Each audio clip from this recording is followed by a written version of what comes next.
si mơ yêu mà thầm buồn tiếng sắp chú bé là căn vì mơ bên ngôi à bồi đâu là nhau mà sớm mai bù bà nắng tơ căn bù tóc theo lâu hằng ngồi nọ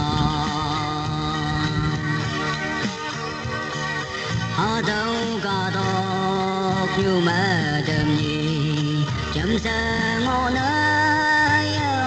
khu yang mong ta yêu nhau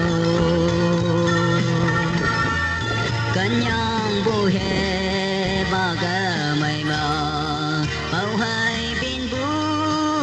men sợi trâu anh hà mò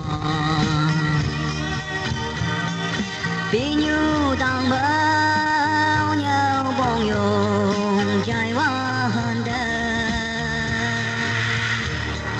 ta hi hoa vỡ chu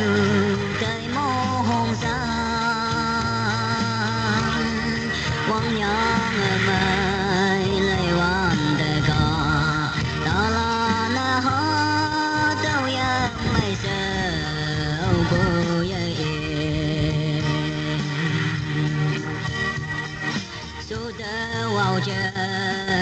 cần bị mơ cần bu nhu nó hay mơ sâu mà ly bờ cầm tay đâu